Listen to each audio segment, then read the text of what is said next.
J'ai trouvé quelqu'un qui mérite mon temps. Je m'appelle Marc Dubois, j'ai 44 ans et je suis architecte commercial à Bordeaux. J'étais assis dans mon bureau à domicile, fixant un email de ma femme depuis 12 ans.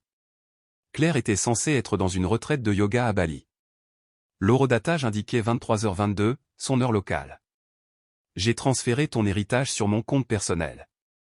C'est mieux ainsi. En pièce jointe se trouvait une photo floue, elle et un type barbu sur un balcon, couché de soleil derrière eux, verre de vin à la main. Son sourire était différent de tout ce qu'elle m'avait offert depuis des années. J'ai fermé mon ordinateur portable et je suis allé à la cuisine, je me suis versé un verre d'eau et j'ai regardé le jardin que nous avions redessiné ensemble 3 étés auparavant, le chemin de pierre que j'avais posé pendant qu'elle plantait des hortensias sur les bords, tout ce travail pour une maison où elle n'avait apparemment aucune intention de revenir. Cet argent, 550 000 € de ma tante Hélène, n'était pas seulement du liquide, il représentait la femme qui m'avait recueilli après la mort de mes parents quand j'avais 14 ans, qui avait fait des doubles gardes à l'hôpital pour payer mes études, et qui m'avait tout laissé avec une simple note, construit quelque chose qui dure. J'ai regardé mon téléphone, aucun appel manqué, aucun SMS demandant si j'avais vu l'email, juste le silence, comme si elle était déjà passée à sa nouvelle vie.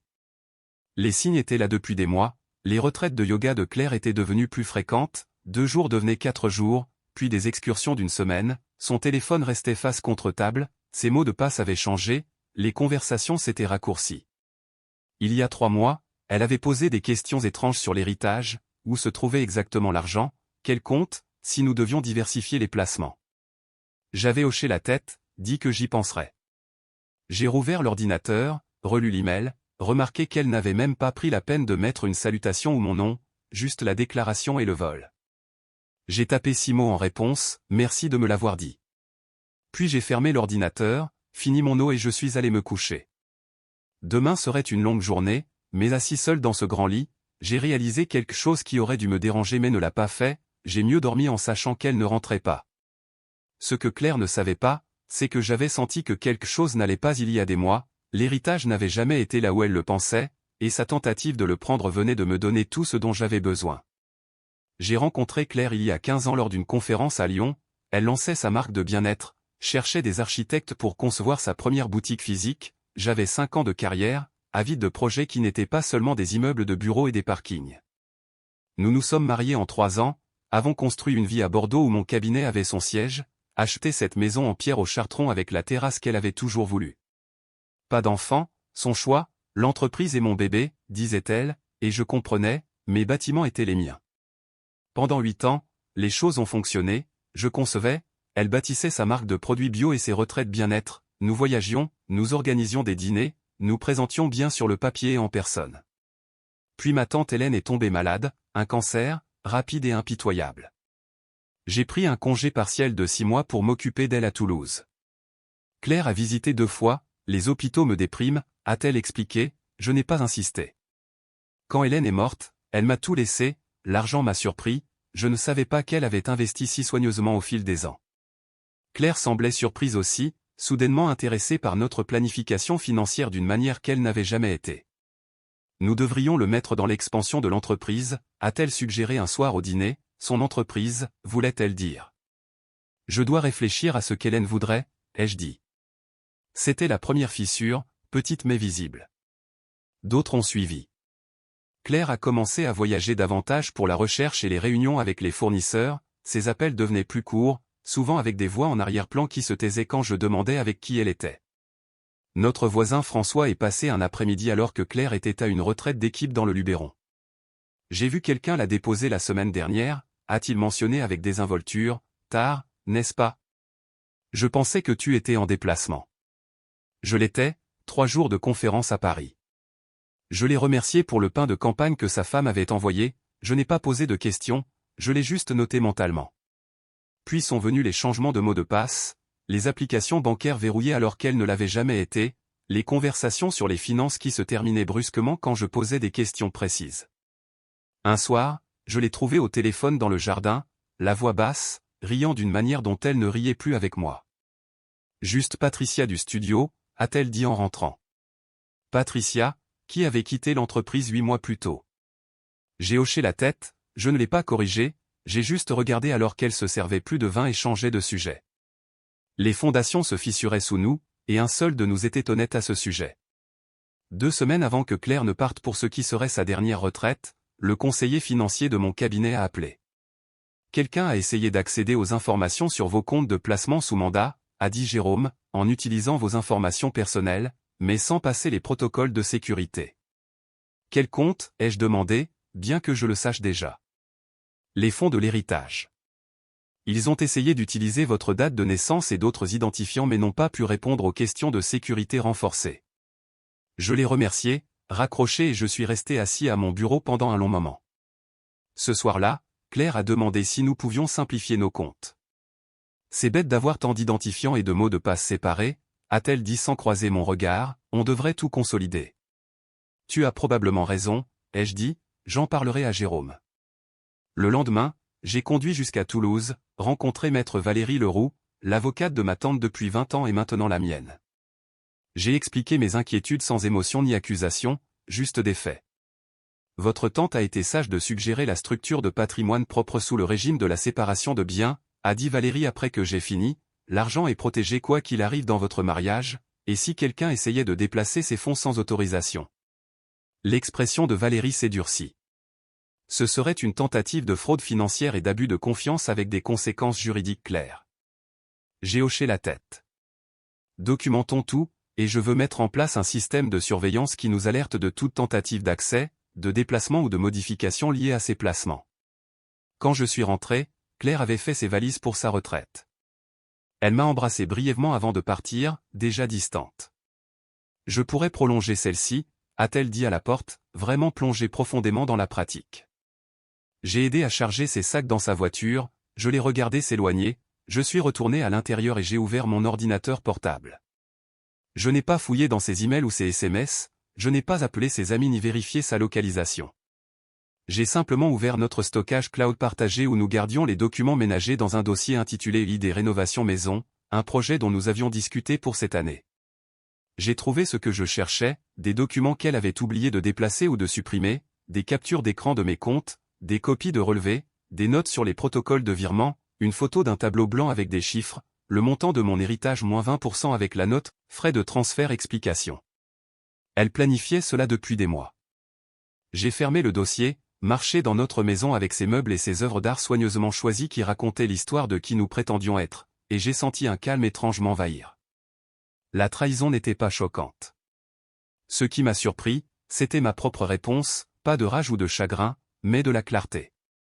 Pour la première fois depuis des années, j'ai vu notre mariage pour ce qu'il était devenu, une transaction qu'elle résiliait maintenant parce que quelque chose de plus rentable s'était présenté.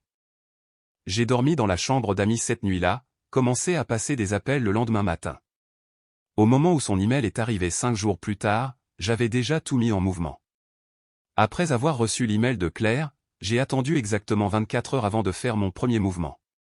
Pas de réponse émotionnelle, pas d'appel ou de SMS désespéré, juste des étapes méthodiques. D'abord, j'ai contacté Jérôme et Valérie, leur transférant l'email de Claire avec une simple note, documentation requise. Les deux ont confirmé la réception, aucun n'avait besoin de plus d'explications. Ensuite, j'ai appelé maître Thomas Vasseur, un avocat spécialisé en divorce que Valérie m'avait recommandé des mois plus tôt lors d'une de nos conversations hypothétiques. Sa secrétaire a programmé une réunion pour cet après-midi-là. À midi, Claire avait envoyé un SMS, « Tu as reçu mon email ?» J'ai répondu, « Oui. » « C'est tout ce que tu as à dire ?» a-t-elle répondu quelques minutes plus tard. Je n'ai pas répondu. Au lieu de cela, j'ai conduit jusqu'au cabinet de Thomas au centre-ville où Valérie nous a rejoints par appel vidéo. La tentative de virement crée une trace écrite, a expliqué Thomas en examinant les documents que Valérie avait envoyés. Il y a plusieurs éléments qui jouent en votre faveur, les fonds ont été hérités, jamais mélangés aux biens matrimoniaux grâce à votre contrat de mariage, correctement maintenu dans une structure séparée, et elle a maintenant ouvertement admis avoir tenté un accès non autorisé. Quelle est la suite, ai-je demandé. Déposer une demande de divorce pour faute immédiatement, en citant la faute financière et la tentative de détournement de fonds. La France reconnaît la faute grave dans ces cas-là. J'ai signé les papiers avant de quitter son bureau. À 16h30, mon téléphone a sonné, le nom de Claire sur l'écran. « Tu es puéril », a-t-elle dit quand j'ai répondu. Pas de bonjour, pas de comment vas-tu. Ça n'a pas besoin d'être difficile. Je suis d'accord, ai-je dit, alors soyons adultes à ce sujet. L'argent est déjà déplacé, se battre ne fera que drainer plus d'argent en frais juridiques. Où loges-tu, ai-je demandé, changeant de sujet. Elle a marqué une pause, déstabilisée. Qu'est-ce que ça peut faire? Juste curieux de savoir où est ta maison maintenant. Marc, concentre-toi. Nous devons discuter des arrangements financiers. Je fais rédiger des papiers de règlement par mon avocat, c'est mieux pour nous deux de garder sa propre. Qui est ton avocat, ai-je demandé. Maître David Laurent, il examine déjà tout. J'ai noté le nom. C'est utile, merci. Marc, tu m'écoutes? Ça n'a pas besoin d'être difficile. Tu l'as déjà dit. J'ai gardé ma voix neutre. J'apprécie ton souci de rendre les choses faciles. Une autre pause. Qu'est-ce que tu fais? Rien pour l'instant, je m'habitue à l'idée, je suppose. Je pouvais l'entendre se détendre à l'autre bout, interprétant mal mon calme comme de la résignation. C'est pour le mieux, a-t-elle dit, adoucissant son ton, nous évoluons dans des directions différentes depuis des années, c'est plus propre que de faire traîner les choses. Tu as raison, ai-je convenu, plus propre, c'est mieux. Après avoir raccroché, j'ai rappelé Thomas et lui ai donné les coordonnées de David Laurent. Puis j'ai envoyé un seul SMS à Claire, je prends un peu de temps pour assimiler. Nous te contacterons quand je serai prêt à discuter des détails. Sa réponse est venue immédiatement, n'attends pas trop longtemps, les papiers seront prêts vendredi. Vendredi, dans 3 jours. Timing parfait. À 18h, Valérie a appelé. La banque a enregistré 3 tentatives séparées d'initier des virements depuis les comptes protégés aujourd'hui. Toutes correctement documentées et bloquées. Et le système de surveillance a tout capturé, adresse IP, tentative de connexion, horodatage. Le lieu d'accès correspond à l'origine de l'email, Indonésie, Bali. Valérie a marqué une pause. Il y a plus. Le système a signalé une activité suspecte le mois dernier. Quelqu'un a exporté les détails du compte et les protocoles de virement en étant connecté via votre réseau domestique. Nous avons les horodatages et les identifiants de l'appareil. Je l'ai remercié et j'ai raccroché. J'ai marché dans la maison vide qui ressemblait maintenant plus à une scène de crime qu'à un foyer. Dans la cuisine, j'ai ouvert la bouteille de whisky de 20 ans d'âge que nous gardions pour notre 15e anniversaire, j'en ai versé 2 doigts dans un verre. Claire pensait avoir tendu le piège, elle n'avait aucune idée qu'elle s'était jetée dedans elle-même. Le lendemain matin, Maître David Laurent a appelé. Son ton était professionnellement prudent. Monsieur Dubois, je représente votre femme dans votre séparation. Elle a indiqué que vous êtes ouvert à un règlement simple. C'est ce qu'elle a dit? Une légère hésitation. Elle a mentionné que vous compreniez la situation. Quelle situation serait-ce spécifiquement? Une autre pause. Le partage des biens, y compris les fonds d'héritage récents. Vous a-t-elle montré des documents concernant ces fonds? Elle a fourni des relevés, a-t-il dit prudemment, des récents d'il y a environ 3 mois. J'ai pris une note. Et des confirmations de virement? Elle a indiqué qu'elles allaient arriver de la banque. Je vois. J'ai gardé ma voix neutre. A-t-elle aussi mentionné la structure de l'héritage? Le fait qu'il s'agit de biens propres sous mandat de gestion, et l'impossibilité légale de ce qu'elle prétend avoir fait? Silence. Maître Laurent, je vous suggère de vérifier les informations qu'on vous a données avant de continuer. Mon avocat enverra la documentation pertinente à votre bureau aujourd'hui. Après avoir raccroché, j'ai conduit jusqu'au Crédit Agricole, où Claire et moi avions nos comptes personnels depuis des années. Le directeur, Henri, avait géré notre renégociation de prêt immobilier 2 ans plus tôt. J'ai besoin d'examiner l'activité récente sur tous les comptes joints, ai-je expliqué après qu'il m'ait accueilli dans son bureau. Henri a affiché nos informations. Son expression a changé alors qu'il faisait défiler les écrans. Il y a eu des retraits importants, a-t-il dit, au cours des 3 derniers mois. Combien d'importants? Il a tourné l'écran vers moi. Des virements réguliers de notre compte joint vers un compte que je ne reconnaissais pas. Petit au début, 2000 €, 3500 €, puis augmentant. Le plus récent, 47 000 € il y a 2 semaines. Ce compte récepteur, ai-je demandé en pointant le numéro, est-il dans cette banque? Henri a vérifié. Non, c'est externe. Banque Populaire du Sud. Je n'en avais jamais entendu parler. Pouvez-vous imprimer l'historique des transactions des 6 derniers mois? En attendant les impressions, j'ai reçu un SMS de Thomas, Laurent demande une réunion urgente. Ton a changé significativement. Au moment où je suis retourné au bureau de Thomas, l'image devenait plus claire. Le compte à la Banque Populaire avait été ouvert il y a 8 mois au nom de Claire uniquement. L'adresse indiquée était un appartement à Montpellier. Retrait totaux de nos comptes joints, 178 000 € et 250 €. Elle construit une nouvelle vie depuis un moment, a observé Thomas, tout en ayant encore accès à la mienne, ai-je ajouté. Nous examinions les dossiers bancaires quand l'assistante de Thomas a annoncé que David Laurent était en ligne. J'ai reçu la documentation sur les placements, a dit Laurent, la voix serrée. Ma cliente a peut-être mal représenté certains aspects de la situation financière, y compris sa capacité à accéder ou transférer ses fonds. Ça semble être le cas, a demandé Thomas. Compte tenu de ces nouvelles informations, je crois qu'il serait bénéfique pour toutes les parties de discuter d'une approche révisée. Mon client a déjà déposé une demande de divorce pour faute, citant la faute financière, a répondu Thomas. La documentation parle d'elle-même. Après la fin de l'appel, Thomas m'a regardé. Il va la lâcher comme cliente d'ici la fin de la journée. Aucun avocat légitime ne veut être associé à ça.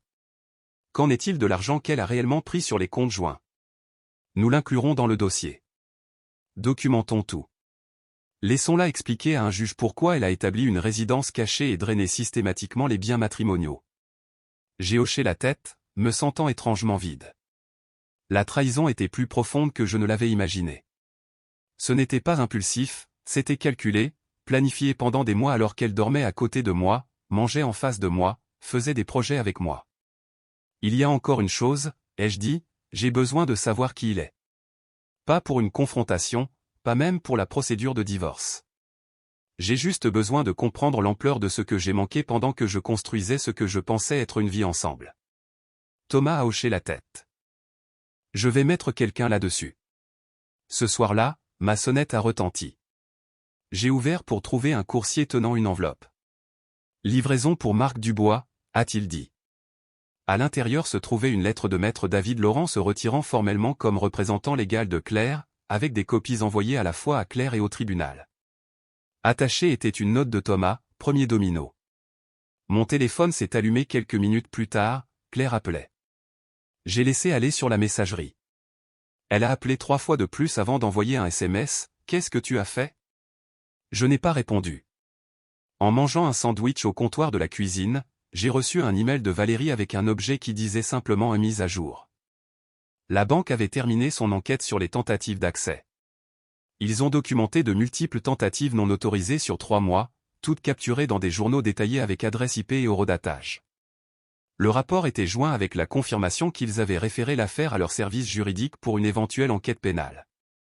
Aucune action requise de votre part pour le moment, a écrit Valérie, mais sachez que cette voie est maintenant ouverte. J'ai tout transféré à Thomas. Juste après 21 h, un autre SMS de Claire, on doit parler maintenant. J'ai répondu, par le biais de ton nouvel avocat, quand tu en auras un. Tu as complètement surréagi. J'étais en colère quand j'ai envoyé cet email. Je n'ai rien déplacé en réalité. Ce n'est pas ce que les journaux d'accès montrent. Une longue pause avant son message suivant, quels journaux d'accès? Au lieu de répondre, j'ai envoyé une question, qui est-il? 20 minutes ont passé. Finalement, il ne s'agit pas de lui. Non. Une autre longue pause. Julien, mais il n'est pas important. Nom de famille Bonnet. C'est juste un ami qui m'aide à traverser ça. Tu te concentres sur la mauvaise chose. Je n'ai pas répondu davantage.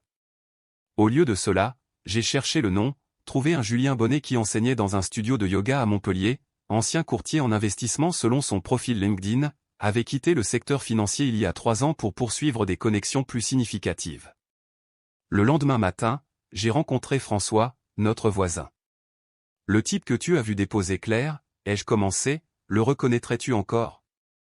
François a hoché la tête lentement.